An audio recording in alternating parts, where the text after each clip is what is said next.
Assalamualaikum warahmatullahi wabarakatuh. Selamat malam semuanya. Kembali jumpa dengan saya Jutama dari Jalan-Jalan Sepak Bola. Semoga sehat-sehat semuanya ya. Di kesempatan ini aku akan membahas soal statement dari Madon ya ataupun Liridon Krasniki ya, pemain Johor Darul Ta'zim yang sedang dipinjamkan ke Kokhain ya, atau apa sih namanya itu. Ya, pokoknya klub dari Liga Thailand yang di kemarin memang aku juga sempat bikin videonya bahwa Lindron Krasniki ini intinya mengatakan bahwa Liga Thailand ini lebih berkualiti dibanding poinnya ya, berkualiti dari Liga Malaysia. Dan ini mendapatkan respon beberapa media ya, dan kita coba akan ulas ya terkait apakah benar hal itu berlaku ya, bahwa Liga Thailand ini lebih berkualiti daripada Liga Malaysia ya. Ini misalnya dari harimaumalaya.com ya. Benarkah dakwaan Madon Liga Thailand lebih berkualiti dari Malaysia? Baru-baru ini pemain naturalisasi negara Liridon Krasniki telah membuat satu kenyataan media dengan berkata Liga Thailand lebih berkualiti berbanding Liga Malaysia. Kenyataan Liridon kepada SNS Sports atau lebih dikenali dengan panggilan Madon mendapat pelbagai reaksi daripada peminat bola sepak tanah air, yang mana ada yang bersetuju dan ada juga yang tidak bersetuju. Madon kini beraksi di Thai League One bersama klub Khon Kaen ya, Khon Kaen maksud saya itu. Khon Kaen United, di mana klub itu menduduki tangga ke-14 liga selepas 9 perlawanan dengan hanya satu kemenangan. Kenyataan yang dibuat oleh Madon itu ada benar dan tidak, karena memang tidak dapat dinafikan. Dahulu sebenarnya kualitas Liga Malaysia jauh ketinggalan dengan liga di Thailand. Namun kini semuanya sudah berubah. Liga Malaysia yang sebelum ini sering dipandang rendah, kini Liga Malaysia berada ranking nomor 1 di Asia Tenggara dan nomor 4 di Asia Timur ya. Ini kaitannya dengan MA ranking ya. Di rantau Asia Tenggara, Liga Thailand berada di tangga kedua, manakala tangga ke-6 di rantau Asia Tenggara, Liga Thailand berada di tangga kedua, manakala tangga ke-6 di Asia Timur. Dan ini secara jelas memperlihatkan kualitas Liga Malaysia sudah meningkat mendadak meninggalkan Liga negara jiran ya. Jadi kalau secara peringkat ini memang Liga Malaysia satu ya, karena kita tahu apa yang sudah berlaku dengan JDT kemarin dan juga Kuala Lumpur City FC.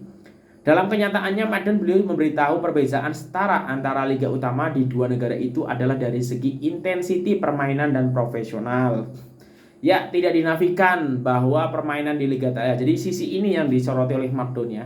Ya, tidak dinafikan bahwa permainan di Liga Thailand berintensiti tinggi, tetapi di Liga Malaysia juga banyak pasukan yang sudah menggunakan taktikal permainan berintensiti tinggi, antaranya juara Piala AFC dan juara 9 kali Liga Super, yaitu Johor Darul Ta'zim, Terengganu FC dan beberapa pasukan lagi. Nah, kira-kira beberapa pasukannya lagi itu mana ya? Tahun 2022 juga menyaksikan klub dari Malaysia memperlihatkan kebangkitan luar biasa di pentas Asia apabila dua klub beraksi dalam saingan Piala AFC, yaitu Kedah Darul Aman FC dan juga Kuala Lumpur City FC, manakala JDT pula beraksi di AFC Champions League. Kedah Darul Aman yang tampil dalam saingan Piala AFC musim ini dengan hampir keseluruhan bermain baru dan mudah berjaya marah hingga ke peringkat separuh akhir zona Asia Tenggara. Manakala ya, karena Kedah dikalahkan oleh wakil dari Indonesia yaitu PSM. Manakala Kali City pula menciptakan sejarah tersendiri apabila layak ke perlawanan akhir Piala AFC yang akan berlangsung pada 22 Oktober menentang Al-Sadd ya dari Oman ya. Jadi itu juga turut mencipta sejarah tersendiri apabila berjaya layak ke pusingan 16 ACL selepas bergelar juara kumpulan apabila mengedepikan klub-klub besar seperti Kawasaki Frontale, Ulsan Hyundai dan juga Guangzhou Evergrande ya. Nah, kalau Guangzhou Evergrande kita tahu kemarin kan bukan skuad Guangzhou Evergrande yang dulu berjaya gitu ya. Tapi kalau Kawasaki Frontale yang kita tahu di situ juga ada Thanatip ya, dan nama-nama besar lain, dan juga Ulsan Hyundai yang sekarang pun juara Liga Korea itu udah dengan skuad terbaiknya tapi berhasil disingkirkan oleh JDT. Tetapi satu perkara yang disebut oleh Madon yaitu lebih profesional memang diakui benar ya, karena di Liga Malaysia sedang ke arah itu dan dijangka lagi setahun dua Liga Malaysia akan menjadi profesional sepenuhnya. Terdahulu Madon mulai mencipta nama dalam Liga Malaysia ketika bersama pasukan Kedah di bawah kendalian Tan Sen Ho. Beliau ketika itu dilabeli artikel paling berbahaya dengan corak permainan bijak dan fancy. Namun setelah berhijrah ke Melaka United dan JDT, prestasinya turun dengan mendadak dan akhirnya beliau dipinjamkan ke Newcastle Jets ya dan Odisha karena gagal mendapatkan tempat di JDT. Marton yang juga pemain skuad kebangsaan pernah dipanggil untuk menyertai latihan negara di bawah kendelaan Kim Pan-gun baru-baru ini untuk kelayakan Piala Asia 2023. Namun namanya digugurkan dari menyarungi jersey Harimau Malaya. Oke, ya kalau secara ranking jadi memang harusnya ya Malaysia memang nomor 1 di Asia Tenggara ya. Yang kita tahu itu banyak disumbangkan oleh Johor Darul Ta'zim ya. Selepas itu Kuala Lumpur City FC. Tetapi kalau memang kita ngomongin persaingan ya, yang sebelumnya juga sempat aku bahas ya, itu memang lebih ketat, lebih sengit di Thailand sih menurut aku. Karena kalau di Liga Malaysia ya sudah ketahuan juaranya siapa ya, apalagi musim ini yaitu Johor Darul Ta'zim.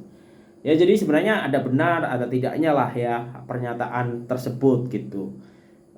Kalau di Thailand kan kita tidak boleh menebak siapa nih yang bakal juara. Buriram, ada Chonburi, ada Muang Thong, ada nama yang lain misalnya Chiang Rai dan nama-nama lain lah, Bangkok Glass atau apa itu banyak lah. Nah kita coba tengok di Instagramnya Malaysia Football League ya. Di sini captionnya quality Liga Thailand lebih tinggi berbanding Liga Malaysia ya. Fakta, menurut sumber harian Leridon Kasiki menganggap Liga Thailand memiliki quality lebih tinggi berbanding Liga Malaysia. Perbedaan besar antara Thailand dan Malaysia lebih berkualitas, intensity lebih tinggi dan profesional. Saya harap Liga M boleh berada standing dengan Liga Thailand pada masa akan datang, kata pemain kelahiran Kosovo. Itu dipetik daripada portal Thailand SNS Sport. Nah kalau dari komen-komentarnya netizen ya, Liga Malaysia, misalnya ada yang komen Liga Malaysia nomor 1 di ASEAN itu cuma angka J, padahal kebanyakan poin disumbang oleh JDT. Jika kita nak tengok dari segi overall quality, Liga Malaysia memang kita masih jauh di belakang Thailand ataupun Vietnam. Nah, mungkin kalau Thailand ya, kalau Vietnam aku tak tahu ya. Kalau segi keseluruhan ya. Oh iya, tapi ada yang memberikan pandangan bijak juga nih. Sana tuh IPL, sini itu Bundesliga ya, mungkin karena memang kalau Bundesliga kan biasanya udah ketahuan siapa yang bakal juara ya, seperti itu.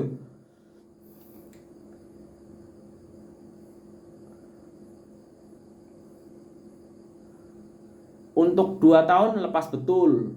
Untuk musim depan aku rasa liga kita dan liga Thai udah sama level ya. Jadi banyak yang komentar, ada yang iya, ada yang tidak gitu. Jadi ya wah kita wajib menghargai hal-hal macam itu ya.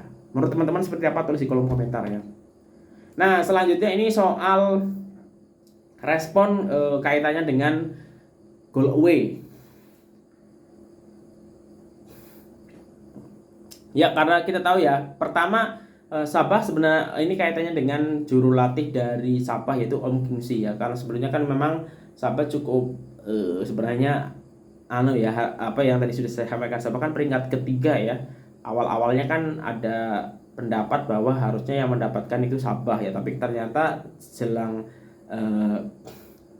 jelang Piala Malaysia itu keluar bahwa yang pas mau liga mau perlawanan akhir itu keluar dari MFL bahwa untuk slot ketiga itu akan mendapatkan slot ke Piala AFC kalau kalau Piala Malaysia juaranya JDT ataupun Terengganu ya, jadi nggak langsung otomatis. Jadi sekarang statusnya standby. Ini kan Sabah agak dikecewakan ya dengan keputusan tersebut. Nah tetapi ini kaitannya dengan keputusan MFL yang meniadakan away goal ini disambut yang baik lah ya oleh Ong King Swee dari Sabah. Terima kasih karena maklum lebih awal ya. Jadi ini mendapatkan respon positif dan aku lihat juga di beberapa media sukan Malaysia bahwa ini sangat baik ya terkait dihapusnya goal away di Piala Malaysia. Begitu juga misalnya aku baca ya beberapa memang cukup bahagia ya dengan tidak adanya goal away ya. Jadi memang sebagian besar ini keputusan ini disambut dengan baik ya, termasuk tadi dari juru latih Sabah ya. Ada beberapa lagi yang memang juga mengucapkan ya bersyukurlah terkait hal itu ditiadakan. Aku agak lupa siapa-siapa tadi. Ya mungkin itu dulu video kali ini ya. Kalau ada kesilapan aku mohon maaf. Terima kasih yang udah mengikuti jalan-jalan sepak bola. Jangan lupa subscribe teman-teman. Selamat malam, sehat-sehat semuanya. Wassalamualaikum warahmatullahi wabarakatuh.